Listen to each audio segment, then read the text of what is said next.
You said before about how you build up self-esteem and confidence and stuff. Mm-hmm. And there's this quote from one of my friends, Alex Hormozy, that says, "You don't become confident by shouting affirmations in the mirror, but by having a stack of undeniable proof that you are who you say you are. Outwork your self-doubt." Yes. That's nailed. Nailed. Completely nailed. Yes. Because a lot of people will, and some of these motivational people out here, it's the funniest thing in the world to me. They'll go and say, when you wake up in the morning, pound your chest. Fucking look at yourself in the mirror and do all this fucking bullshit. I hope it works. What works for me is that everyday resume, the things I know I've accomplished, the things I know I've done, real hard work, the real calluses on my mind, the real calluses on my hands. That's it. You don't need to pound your chest in the mirror fuck anymore if you have that. It seems like, especially with confidence, right, or self-esteem, there's a relationship between confidence and competence. Mm-hmm. So what you're looking to do is try and have what you believe that you can do be ahead of what you can do. Right. Now, you're not looking for it to be delusional. You don't want it to be able to believe that you can do something like fly, right? But you need to have a relationship between the two. But what people are asking for is for their confidence to be so far ahead of their competence that, or without having even been competent at anything in the beginning. And that's just delusion. That's fantasy. Right. Well, I believe that you have to build belief. Belief is like, there's an after school special belief where the mom says, believe in yourself. And that's all great. But there's also a built belief. And the built belief is one where you are constantly, like for me, I came from a bad place. How I build belief is through the daunting tasks I put myself through. So that's proof positive that I can. So it correlates. And that's how this piece of shit kid that I once thought I was built belief by saying, I was in 3 Hell Weeks. I went to Ranger School.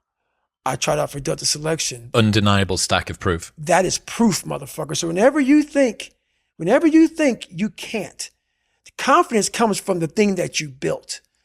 You must build belief. You must build confidence. It can't be like, hey, I'm going to go knock that shit out. You got to look over here and say, I can knock that shit out. It's belief, and it's built on what you put in to yourself. Another friend sent me a message this morning knowing that we had this big thing that we've been working toward for a long time today. He said, Nietzsche said, "I know of no better life purpose than to perish in attempting the great and impossible. The fact that something seems impossible shouldn't be a reason to not pursue it. That's exactly what makes it worth pursuing. Where would the courage and greatness be if success was certain and there was no risk?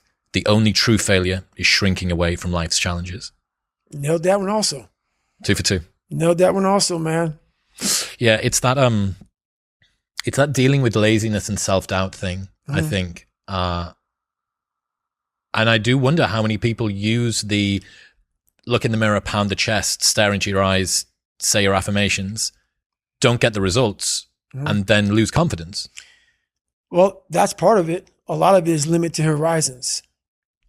Limited horizons are like, I use me as an example always. I came from a small town in Indiana where there was a handful of black families. And a lot of people in that town, when you come from a town of 8,000 people, it's like we had a local plant, Great Dane. And you're like, you know what? I want to work at Great Dane and get a house next to my mom. That's what you know. So many of us come from these small places in our mind that we're not willing to think outside of only what we've seen. Our mind works in such a small compartment. And one thing I was able to do was to dream. Many people, but don't make dreams your fucking master. But I was able to dream outside those fucking 4 walls of that small town.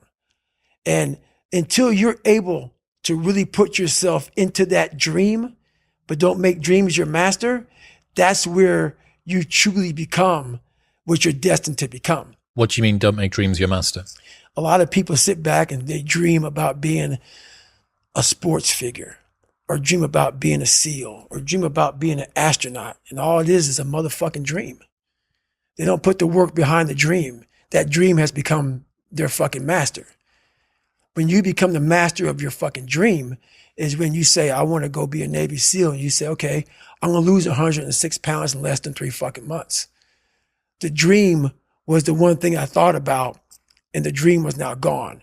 Now, what comes in, the dream goes away, and the fucking laundry list of fucking details and tasks come up. Gotta do this, gotta do this, gotta do this, gotta do this. That's when you become the master of your dream. So a lot of people out there dreaming. Ryan Holiday says, talking about the thing and doing the thing vie for the same resources. Allocate yours appropriately. That's it. That's it.